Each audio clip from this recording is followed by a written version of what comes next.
hi guys আজি মানে আমাৰ গাঁৱতে বিয়া এখন আছিলে সৰু বিয়া তুলনি বিয়া মানে তাৰপিছত বিয়াখন খাবলৈ আহিলোঁ বিয়াখন খাই আমি মানে আমাৰ পথাৰ দিনে মানে অলপ সহজ হয় অহা যোৱা কৰিবলৈ পথাৰ দিনে মানে আটাইকেইটা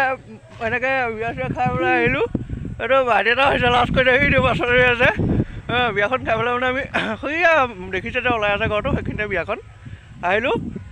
বিয়াখন খাই মেলি এতিয়া আমি পথাৰ নি গৈ আছোঁ চাই থাকক আমাৰ পথাৰৰ পৰিৱেশটো কেনেকুৱা লাগে আপোনালোকৰ ফাইনেলি আমি পথাৰ মাজে মাজে এনেদৰে আহি আছোঁ হয়তো আগত পলাইছে পথাৰৰ সৰু সৰু আলি মাজে মাজে এনেকৈ আহি আছোঁ আপোনালোকক দেখুৱাইছোঁ চাওক একদম নিজান পৰিৱেশ হৈ আছে বৰ্তমান এতিয়া কাৰণ সময় যথেষ্ট হ'ল সেইকাৰণে গৰু গাই নিয়া মানুহ যিজন আছিলে সকলোখিনি গ'লগৈ অলৰেডি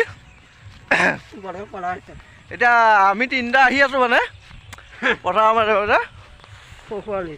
সৰু আলি মাজে আহি আছোঁ লুইতা কিবা ক'বা নেকি কোৱাচোন অ' লুইতা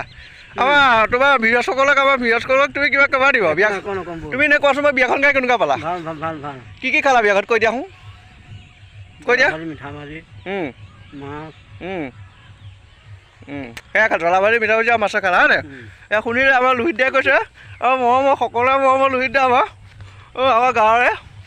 ডাঙৰ লগত ডাঙৰ সৰুৰ লগত সৰু মানে আপোনাৰ বুঢ়াৰ লগত বুঢ়া চবৰে লগত এডজাষ্ট কৰিব পাৰে লোহিত দাকো লৈ আহিলোঁ বিয়া খাবলৈ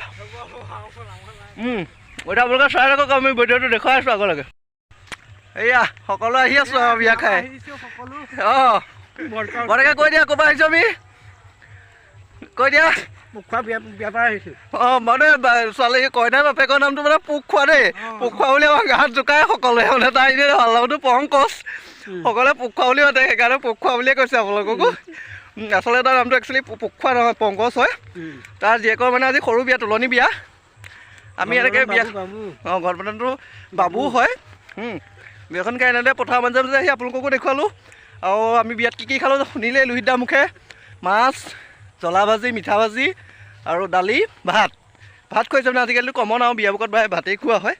সেইকাৰণে ভাত খালোঁ ভাত খাই এনেদৰে আহি আছোঁ আৰু আপোনালোকে ভিডিঅ'টো চাওক আৰু চাই পেলাই যদি ভাল পাইছে তেনেহ'লে লাইক এটা দিব আৰু যদি প্ৰথমবাৰৰ বাবে মোৰ চেনেলটো চাই আছে ছাবস্ক্ৰাইব কৰিব নাপাহৰিব আৰু ভিডিঅ'টো সকলোকে শ্বেয়াৰ কৰিব ধন্যবাদ থেংক ইউ